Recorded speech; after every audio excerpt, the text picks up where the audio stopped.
46টা এবাদতখানা উনি ওখানে যারা ভিন্নমত পোষণ করত তাদেরকে উনি ফারাজ করিম চৌধুরীর পিতা ফজলে করিম চৌধুরী ভারতে পালিয়ে যাওয়ার সময় আটক হয়েছেন বাংলাদেশ বর্ডার গার্ডের হাতে এবং এ পর্যন্ত তার বিরুদ্ধে প্রায় 3টি সবচেয়ে বড় অভিযোগ রয়েছে, যে অভিযোগে উনি অভিযুক্ত এবং ফ্যাসিস্ট সরকার হাসিনার আমল শেষ হওয়ার আগ পর্যন্ত আমরা কখনো তার বিরুদ্ধে এমন কোনো অভিযোগ সোশ্যাল মিডিয়া কিংবা কোনো নিউজ প্ল্যাটফর্মে আমরা শুনিনি। তবে আমরা তার বিরুদ্ধে করা 3টি অভিযোগ আজকে শোনা ট্রাই করব। প্রথমে তার বিরুদ্ধে যে অভিযোগ সেটি হচ্ছে যে হিপসখানার উপর দিয়ে বৈদ্যুতিক তার নিতে বাধা দেওয়া হয়। সেই হিপসখানার যারা কর্তৃপক্ষ ছিলেন তাকে প্রতিবাদ করেন যে এই হিপসখানার উপর দিয়ে আপনাদের কোনো বৈদ্যুতিক তার নেওয়া যাবে না। তখন সেই কর্তৃপক্ষের বাড়িঘর ভেঙে দিয়েছেন। নুরানি কিন্টারখানা হেফজাখানার জায়গার উপর তার পল্লী বিদ্যুতের তার টেকে দিয়েছে।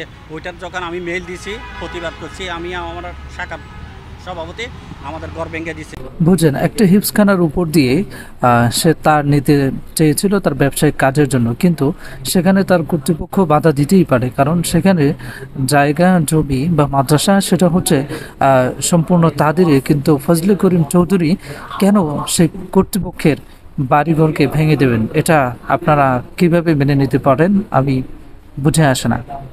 দ্বিতীয় নম্বরে তার বিরুদ্ধে যে অভিযোগ সেটি হচ্ছে যে 46টি ইবাদতখানা উনি ওনার বুলডোজার দিয়ে ধ্বংস করে দিয়েছেন।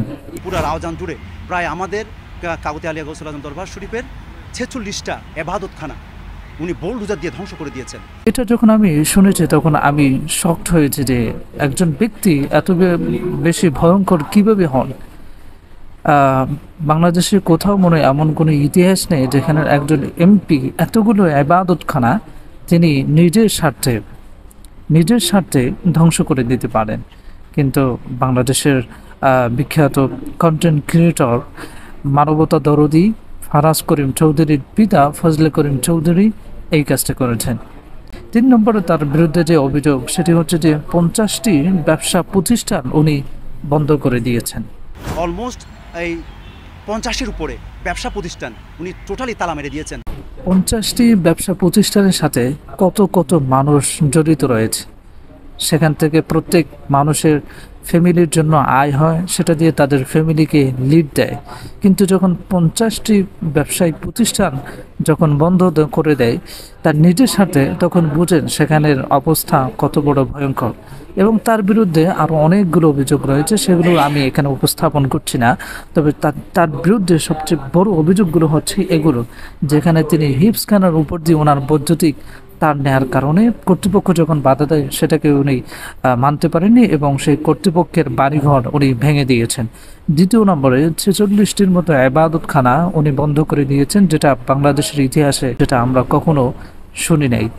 3 নম্বরে 50টি ব্যবসা প্রতিষ্ঠান উনি রাউজানে বন্ধ করে দিয়েছেন। এরকম একজন জঘন্য মানুষের আসল চিত্র আমরা কখনো সোশ্যাল মিডিয়ায় কিংবা টেলিভিশনে আমরা দেখতে পারিনি। লাস্ট আমি যেটা বলবো সেটি হচ্ছে যে তার ছেলে ফারাজ করিম চৌধুরী তিনি বিভিন্ন সময়ে সামাজিক কাজকর্ম করে থাকেন, মানুষের সালিশ করে থাকেন, বিভিন্ন সমস্যার সমাধান করেন। তবে তার ঘরে যে এরকম বড় বড় অপরাধ সংগঠিত হয়, বিভিন্ন অপরাধের সাথে তার বাবাই জড়িত, সেখানে তিনি কিভাবে মানুষের ভিতর থেকে অপরাধ দুর্নীতি উনি দমন করবেন? এজন্য বলবো যে আগে নিজের ঘর ঠিক করেন, এরপরে অপরের ঘর ঠিক করতে যান। Okay, that's it. Thanks for watching this video and see you in the next video. Allah Hafiz.